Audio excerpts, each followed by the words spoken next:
widely, readily available. But part of why I'm doing this particular podcast is I want to share ideas that resonated with me. So the idea of that word ideomateriality, I had to sit with this stuff a while. I've known about it since 2011 or 12. I've had to sit with it for quite some time to just think through, what does this mean to me, And, what it means to me is words mean things. We frame things in words and concepts. And if you get a really great word, for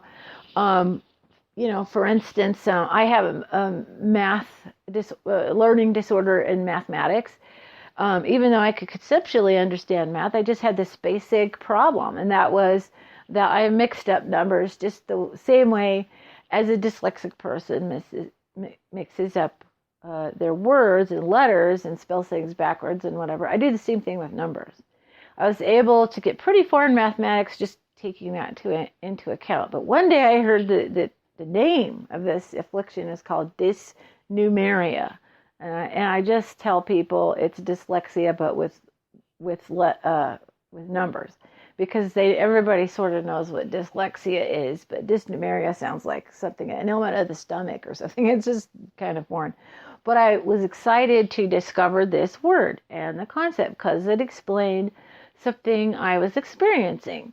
So that's part of the reason why this material has been compelling for people, is they begin to look around them or in their life and say, oh, hey, that means something to me. So what does this imply? What does it mean to have an idiomaterial physics? It, of course, implies that it's a different type of physics than what we're normally looking at. It's an idea that, more like akin to the quantum hologram, that everything we see is in a hologram, and even we're a hologram, but we are inside it, so we think we're in a world of materiality. And one way I explain that is Shrek. Everybody see that movie of the big giant green ogre Shrek, and just imagine he's running through the forest, and the trees are going by him and everything, and all of that action that's going on when you're watching it on the movie, you're not really thinking about the math behind it. You're just watching the story, right? And he's running through the forest, okay, in this particular scene. Well, the entire map of the environment he's in, the forest, the trees, and the animals and everything, that's a whole mathematical construct. And Shrek himself is a mathematical construct, changing positions. Like if you were to look at the film, really, you see each, individual cell of, his arms moving and his legs moving and his head turning, that sort of thing. He is a mathematical construct inside a mathematical environment, right? So the idea of everything we see as a mathematical construct of our environment, and then we're walking through it, and then each moment is like a movie still, helps some people understand a lot of things. That framework goes, oh, wait a minute, okay, so if this is a quantum hologram, then that sort of changes our idea about what our reality is really like. And I think the thing that's the most exciting part of a quantum hologram, concept, is that everything's interacting with each other in a malleable sort of way. And standard physics model doesn't really explain certain aspects of our reality construct, whereas a quantum hologram construct explains certain phenomenon. For instance, telepathy is where, two beings get the same idea in their mind at the same time, or one transmits one idea to the other. Well, first of all, the concept of thought itself is completely lost. I mean, how does thought even happen? How do ideas happen? How does thinking happen? Is not clear in a particle physics kind of thing. I mean, we don't even really understand how thought connects to the brain at all. In a idiomaterial idea, or quantum hologram sort of idea, it means that the construct of thought, or the mathematical, like an idea, can exist in two places. It can exist in two places at the same time. Because it's just a quantum hologram. I mean, if I have an idea, it can be in my mind, or it can be in your mind very easily, because it can just be inside the mind of a construct. It's just there. It's resonant. It's a resonance situation. So the idea of a quantum hologram is certainly by no means simple, but it starts to open the framework to understanding certain ideas. Okay, so why does this matter? Well, it matters because, when we're trying to understand our world, we need a framework that helps us understand what's happening to us. In a former example of me having dysnumeria, it's like I was frustrated, like, why do I do this? When I got around other dyslexic people, though, I got a hint because I watched, I had one, I homeschooled my kids. One of my kids was dyslexic, and I would watch him struggle with, switching letters and writing them backwards and can't read that word and all of that. And I started seeing the patterns of his struggle and realized, oh, he's doing the same thing I do, only I did it with numbers. It was like a aha moment, right? So this is what Ideomaterial, physics is doing for people who discover it. It's kind of an aha thing. If our reality construct around us is, numbers in a construct, and a lot of weird stuff that we've seen and observed and witnessed, could possibly have an explanation in that construct. So, for instance, a lot of people who are attracted to this material are experiencers of let's say, the UFO phenomenon. So, some people have seen a UFO flying across the sky, and then blammo, it's gone. So what's that about? So a possible, there's many different possibilities there. But a possible thought is that there's beings with higher intelligence, and they build craft that can, hyper skip from this point to this point. They have a hyperdrive, and they go from this point over to way over here in, just practically a moment. That was popularized in Star Wars when they hit the hyperdrive and the stars fly past them, or Star Trek, and you see the stars fly past them and they get away, So in a hologram, quantum hologram, Ideomaterial, framework, you're simply taking the object from over here, right, where it exists, the mathematical construct of your spaceship, and you simply put it from this environment, you put it over to this other environment, just instantly, because you're just simply altering the location, point in space, like you're just changing a number, so to speak. So that's a helpful way to think of it, is that would be quite simple for the civilizations who've discovered how to do that they know how to take the ship and mathematically recreate it in a different location, right? Boom, they're over there. And that becomes the wormhole effect, or, hyperlink effect, whatever, hyperdrive effect.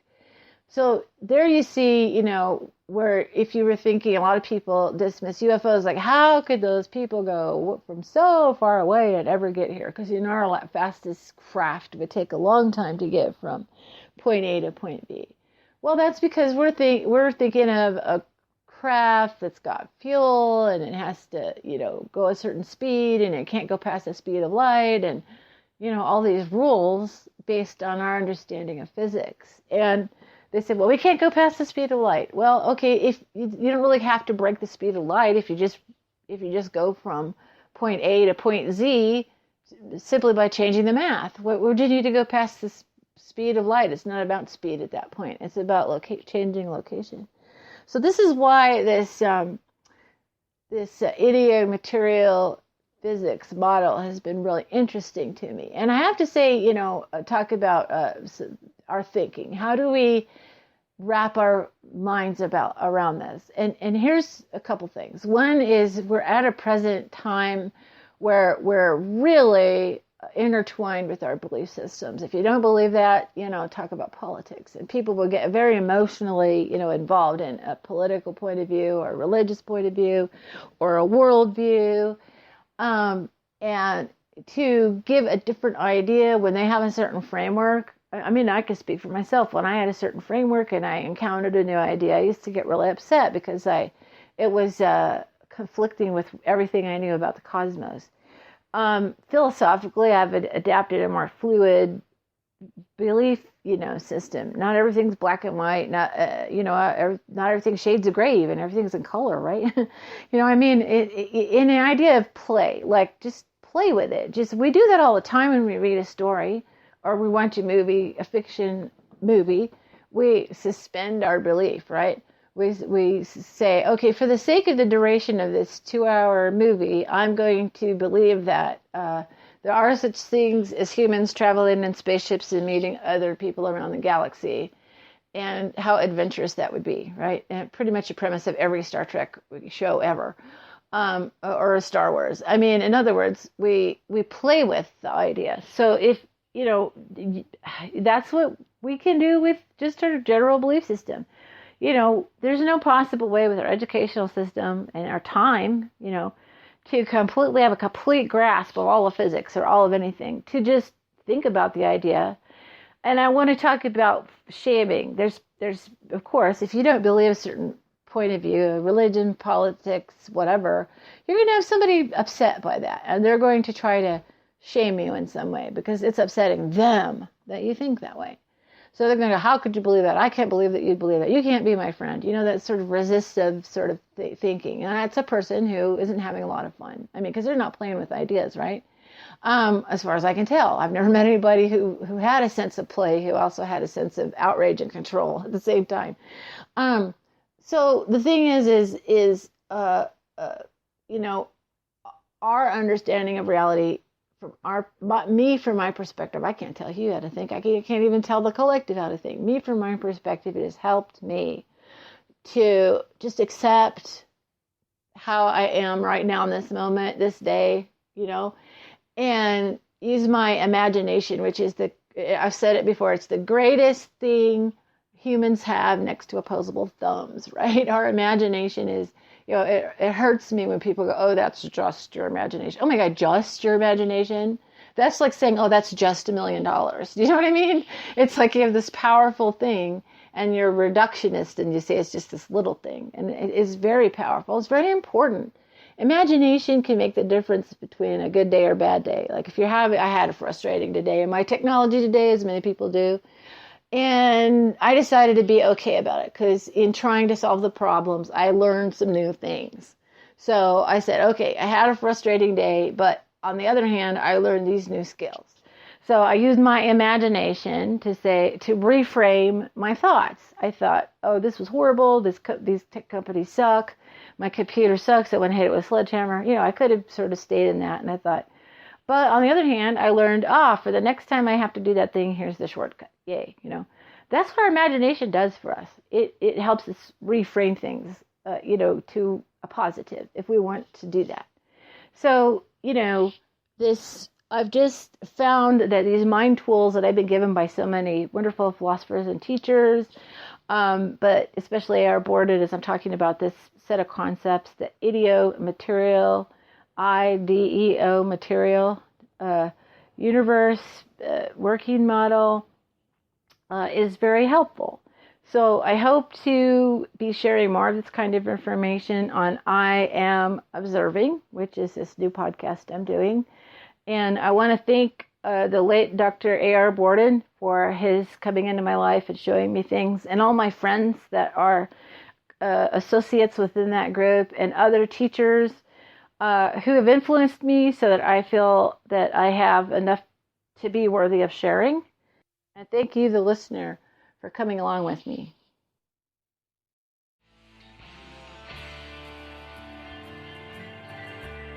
Again, thank you so much for listening to this program.